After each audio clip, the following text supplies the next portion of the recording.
প্রিয় বন্ধু, আজ আমি তোমাদের সামনে এমন একটি বিষয় নিয়ে কথা বলতে চাই যা হয়তো অনেকেই এড়িয়ে যেতে চায়, কিন্তু জীবনের সবচেয়ে গুরুত্বপূর্ণ অংশ ব্যর্থতা। আমাদের জীবন একটি যাত্রা যেখানে সফলতার পাশাপাশি আছে ব্যর্থতার ছায়া।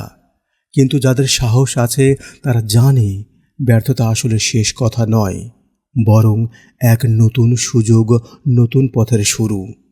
আমাদের চারপাশে অসংখ্য মানুষ আছেন যারা বারবার ব্যর্থ হয়েও না থেমে উঠেছেন, যারা হাল ছাড়েননি, আর আজ তারা গর্বের মানুষ। আজ আমি তোমাদের কাছে তাদেরই গল্প শেয়ার করব, যাতে তোমার মনোবল আরও বাড়ে। গল্প 1, রহিমের যাত্রা। আমার এক বন্ধু রহিম ছোটবেলা থেকেই আর্থিক সংকটে ছিল। সে শহরের এক স্কুলে পড়তো, পড়াশোনা করত কঠোর পরিশ্রমে, কিন্তু চাকরির পরীক্ষায় বারবার ফেল করেছিল। সবাই বলতো রহিম তো পারবে না। একদিন আমি তার কাছে গিয়েছিলাম যখন সে হতাশায় ভেঙে পড়েছিল। আমি বললাম, রহিম, এত কষ্ট করছো, এতবার ফেল করছো, এবার কি করবে? সে তখন চুপ করে কেঁদে বলল, আমি জানি এখনো অনেক দূরে, কিন্তু আমি বিশ্বাস করি ব্যর্থতা আমার শিক্ষক। সে আমাকে শেখায় কিভাবে উঠে দাঁড়াতে হয়। আমি হাল ছাড়ব না। রহিমের এই দৃঢ় সংকল্প তাকে আবার পরিশ্রমে নামিয়েছে। সে প্রতিটি ভুল থেকে শিখে আজ সফলতার পথে এগিয়ে যাচ্ছে। গল্প 2, গ্রামের সেই শিক্ষক। আমাদের গ্রামের আরেকজন শিক্ষক আছেন যিনি অনেকবার চাকরি পরীক্ষায় ব্যর্থ হয়েছিলেন। তার পরিবার হতাশ হয়ে পড়েছিল। একদিন তার স্ত্রী কাঁদতে কাঁদতে বলেছিলেন, এভাবে তো আর চলবে না, তুমি আর চেষ্টা করো না। সে নির্ভীক গলায় বলেছিলেন, আমার স্বপ্ন এত সহজে শেষ হবে না, আমি আবার চেষ্টা করব, ব্যর্থতা আমাকে ভেঙে দিতে পারবে না। তার অধ্যবসায় আজ তাকে গ্রামবাসীর সম্মানিত শিক্ষক বানিয়েছে। বন্ধুরা, শিক্ষণীয় কথা হলো, ব্যর্থতা আমাদের শেষ কথা নয়, বরং এটি আমাদের জীবনের সবচেয়ে বড় শিক্ষক। আমরা যখন ব্যর্থ হই তখনই আমরা নতুন করে গড়ে উঠি।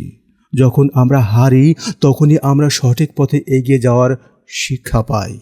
তাই তুমি যদি আজ ব্যর্থ হয়ে হতাশ হও, কান্না করো, চিৎকার করো, কিন্তু থেমে যেও না।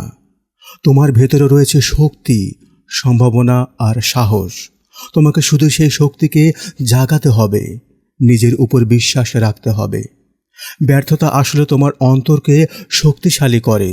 এটি তোমাকে শেখায় ধৈর্য, অধ্যবসায় এবং কঠোর পরিশ্রমের মূল্য।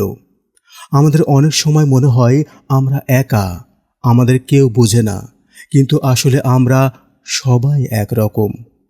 আমার ছোট বোন যখন নিজের পরীক্ষায় ফেল করেছিল, সে হতাশায় বলেছিল, আমি আর পারবো না, সব শেষ।